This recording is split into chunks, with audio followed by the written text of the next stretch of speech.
Assalamualaikum warahmatullahi wabarakatuh.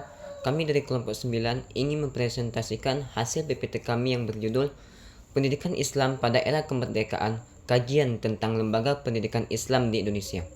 Yang pertama, ada peran lembaga pendidikan Islam dalam menyebarkan nilai-nilai kemerdekaan. Lembaga pendidikan Islam sebagai media untuk menanamkan semangat nasionalisme dan cinta tanah air. Pendekatan pendidikan yang menggabungkan ajaran agama dengan nilai kebangsaan menumbuhkan kesadaran akan pentingnya kemerdekaan dan menjaga persatuan bangsa. Lembaga pendidikan Islam seperti pesantren memiliki peran sentral dalam menumbuhkan semangat nasionalisme di kalangan generasi muda.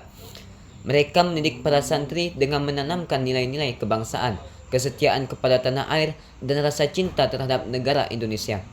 Melalui pengajaran sejarah Indonesia dan ajaran-ajaran yang relevan, para ulama dan pendidik di lembaga pendidikan Islam memotivasi siswa untuk berjuang demi kemerdekaan dan mempertahankan negara.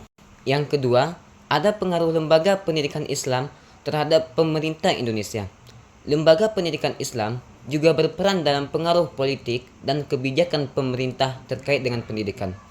Sejak masa awal kemerdekaan, organisasi Islam seperti Muhammadiyah, Nahdlatul Ulama, dan Persatuan Islam telah aktif dalam dunia pendidikan dan seringkali menjadi pihak yang turut memberikan masukan dalam perumusan kebijakan pendidikan di Indonesia. Pemerintah Indonesia mengakui pentingnya pendidikan agama dalam pembentukan karakter bangsa, dan lembaga pendidikan Islam memberikan kontribusi yang sangat besar. Dalam hal ini, beberapa kebijakan pendidikan agama yang dibuat oleh pemerintah seperti kurikulum pendidikan agama di sekolah umum juga terinspirasi dari tradisi dan praktik yang berkembang di lembaga pendidikan Islam. Yang ketiga, tantangan dan perkembangan lembaga pendidikan Islam pada masa kemerdekaan. Pada masa kemerdekaan Indonesia, perkembangan lembaga pendidikan mengalami perubahan yang signifikan. Perubahan ini tidak hanya mencakup jumlah lembaga pendidikan, tetapi juga kualitas dan aksesibilitas pendidikan bagi seluruh rakyat Indonesia.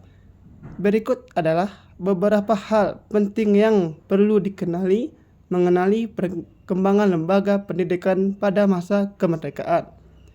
Setelah Indonesia merdeka pada tahun 1945, pemerintah mulai memfokuskan perhatian pada sistem pendidikan yang merdeka dan sesuai dengan identitas bangsa.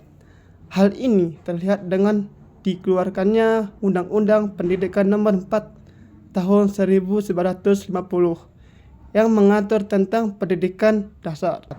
Kesimpulan mengenai pendidikan Islam pada era kemerdekaan, kajian tentang lembaga pendidikan Islam di Indonesia. Pendidikan Islam memainkan peran penting dalam pembentukan karakter dan moralitas bangsa pasca kemerdekaan. Lembaga pendidikan Islam berperan dalam mencetak generasi yang tidak hanya memiliki ilmu pengetahuan, tetapi juga kesadaran kebangsaan meskipun menghadapi berbagai tantangan.